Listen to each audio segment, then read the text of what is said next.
Well, I started when I was 7 years old, and 6 years old, and I can remember my mother sitting on the piano bench with me every morning before I went to school for half an hour and making me practice, and I just hated it.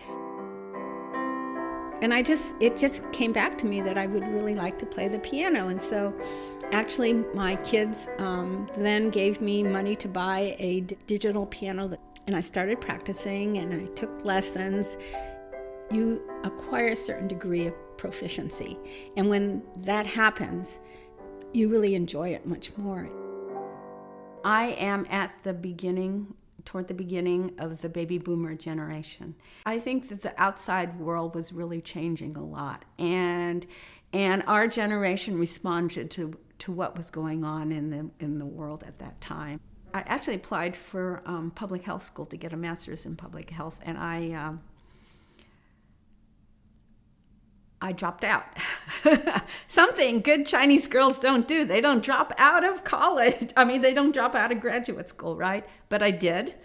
And I did it because I didn't feel that at the time that the public health school at Berkeley, addressed community issues from a community perspective enough. That was when I came across CAA.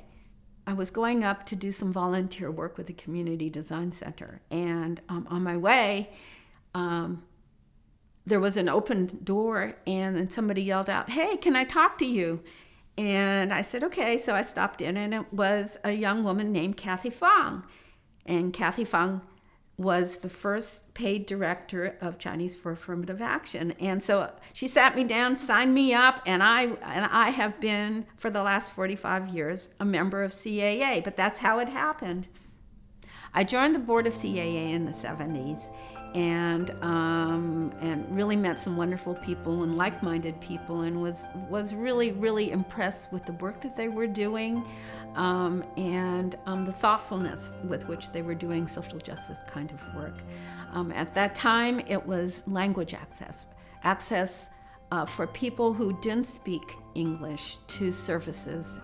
I went to work for CAA. I was off the board, and I went to work for CAA, and ended up working in employment and increasing employment opportunities and talking and doing a little bit of mowing, let's put it that way. I later on started the development program, and we started the individual giving program at CAA, and from there we started the major donor program, and I'm really proud of that, because I think that you have to have resources in order to be impactful and to be powerful.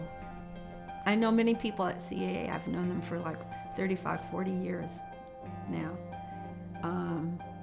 And it's nice to know people that long. It's nice to have gone through so many movements, so many crises, so many issues, and work through them, or doing all those kinds of things that are part of the democratic process. And sometimes it's slow, and sometimes it's really frustrating.